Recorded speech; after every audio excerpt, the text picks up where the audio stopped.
بسم الله الرحمن الرحیم. زه اصغر صلاح تاسو ټولو درنو لیدونکو اوریدونکو د عربي ژبې د زده کړې مینوالو ته ښه راغلاست وایم په دې هیله چې روغ او جوړ واست. رسیدلی یو الوحدة الثانیه الدرس التاسع التراکیب النحویه. نحوي جوړښتونو سره رسیدلی یو. نن موږ او تاسې د دویمې وحدې د دویم چپټر د دویمې برخې هغه نحوي جوړښتونه چې دي ګرامري جوړښتونه دي هغه مطالعه کوو. موږ بعضې جملې او بعضې ترکیبونه ولوستل. اوس ګورو همدا جملې په خپل ژوند کې موږ او تاسې څنګه عملي کولی شو. راځو التدريب الأول. تبادل السؤال والجواب مع زميلك كما في المثالين. سؤال او جواب به تاسې برابروئ د خپل ملګري سره. البته که تاسې محاوره کې ځان سره یو ملګری برابر کړئ، یو همکار برابر کړئ، یو داسې دوست پیدا کړئ چې هغه هم د عربي ژبې زده کړې مینوال وي او تاسې هم یاست، نو تاسې کولی شئ دغه تمرین دغه پریکټیس هم خپلو کې سره اماده کړئ. همدا شان یو بله صفحه ده، راځئ چې عربي ژبه زده کړو. انشاءالله هره چهارشنبې په ورځ به هلته به موږ او تاسې همدا درسونه تعقیبوو، عملي کوو، مطالعه به کوو، محاوره به کوو. نو راځو التدريب الأول. تبادل السؤال والجواب مع زميلك كما في المثالين.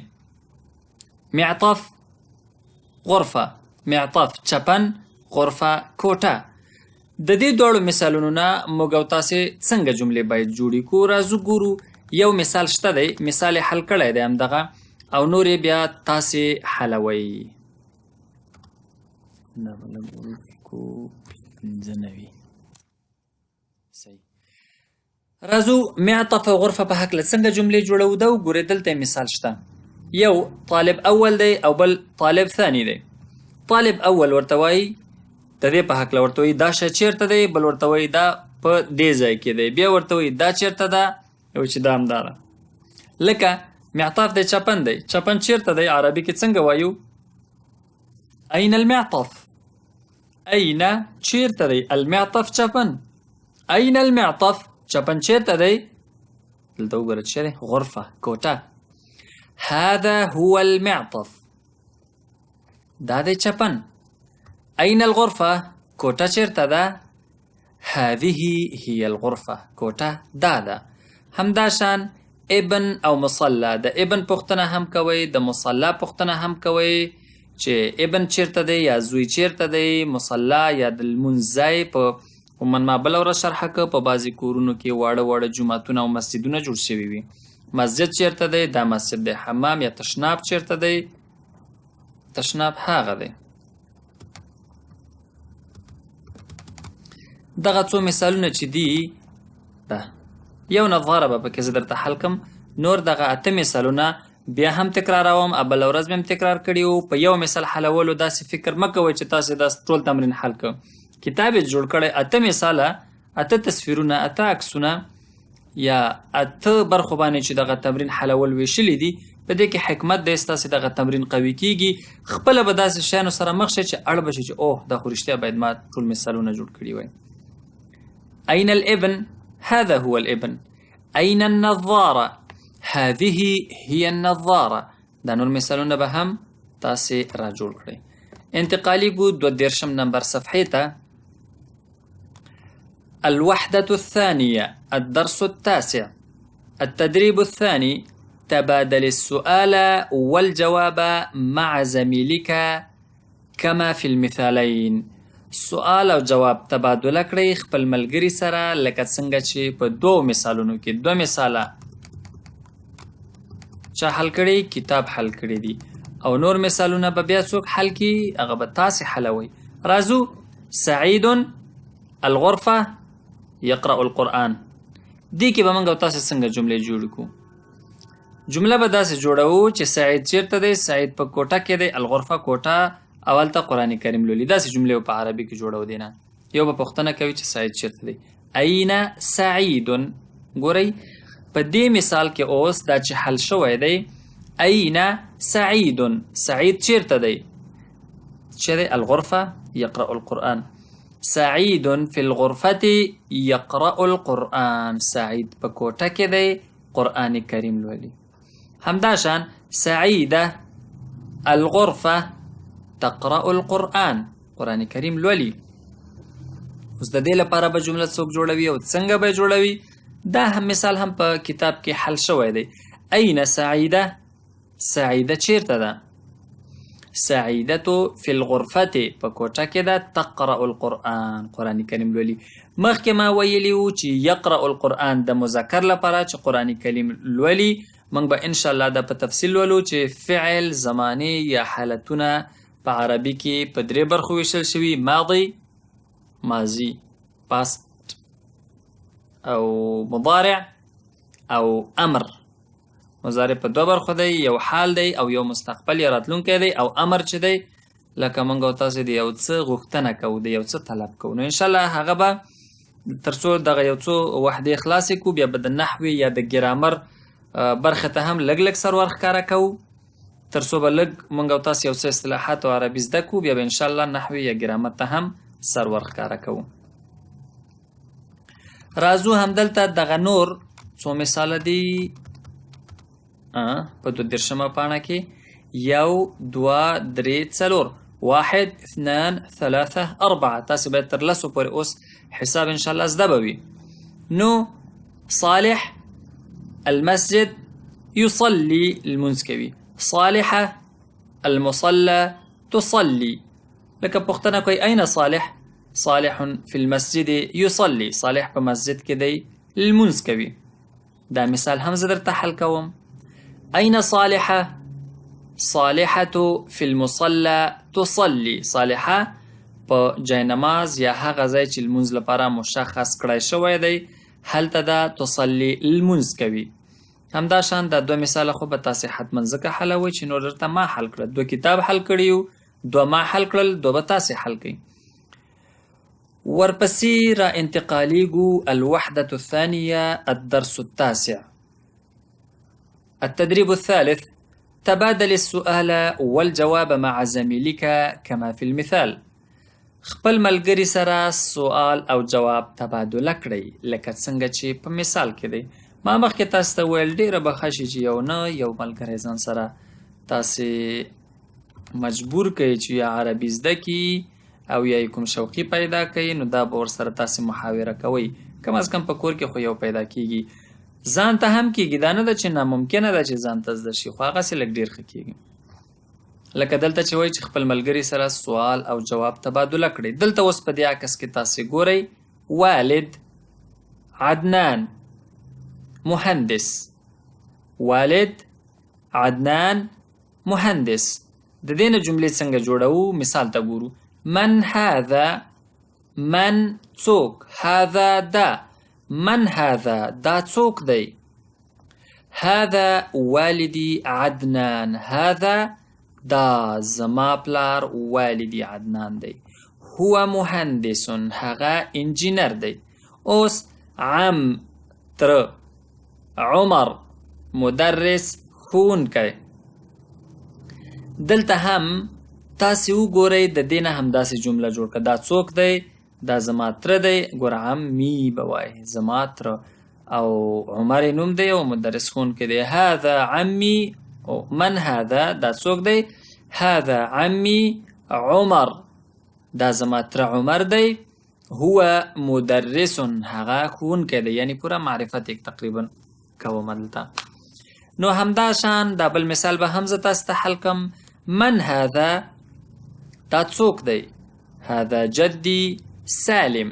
دا زما نیکه سالم دی. هو طبيب، هغه ډاکټر دی. یو مثال کتاب حل کړی وو، 2 مثاله ما حل کړل، 2 مثاله به تاسې حل کړئ. التدريب الرابع: درس زموږ مهم وي. تدریب ولې تاسو ته ډېر ځکه مهم دی؟ کله چې تاسې درس اورئ تاسې داسې انګېرنه کوئ چې تاسې دا درس زده کړی دی، تاسو ته زده دی، نور پکې څه نه دي پاتې. خو تمرین یا تدریبات په عربي ژبه کې او تمرینات په پښتو کې، تدریبات داسې یوه برخه ده چې تاسې هغه کوم درس چې دی هغه دلته امتحانیږي. تاسې به دلته درک کړئ اوه ما خو رښتیا هم فکر کوو چې زده کړی مې دی، خو دا وګوره چې نه مې دی زده. نو دلته به تاسې مجبوره شئ چې څه زده کوئ، مجبوره به شئ چې بیرته کتاب ته مراجعه وکړئ او تاسې زده کوئ. بله مهمه موضوع دا ده چې ما د کتاب لینک چا سره نه وي، د کتاب لینک مې په یوټیوب کې پرېښی دی، نو تاسو کولی شئ چې دغه کتاب په یوټیوب کې له ما څخه وغواړئ. همداشان تاسې کولی شئ که چیرته غواړئ چې دغه کتاب ترلاسه کړئ، زما د واتساپ شمیرې ته تاسې کولی شئ چې یو میسج پرېږدئ، زه به تاسو ته کتاب البته درولېږم. نو انشاءالله د واتساپ شمیره ده 015 شمیره ته میسج کېږدئ، نو انشاءالله تاسو ته به کتاب درولېږم. البته که تعداد ډېر غټ شو، زموږ یو ګروپ شته دی د عربي ژبې، هغه به تاسو ته به هغې ګروپ ته به تاسو اډ کړم، همدې نمبر ته میسج وکړئ، هلته به تاسو ټولو ته کتاب په ټولنیزه بڼه درولېږم. التدریب الرابع حول کما فی المثال. حول بدل کړئ، کنورټ واړوئ، لکه څنګه چې په مثال کې دی.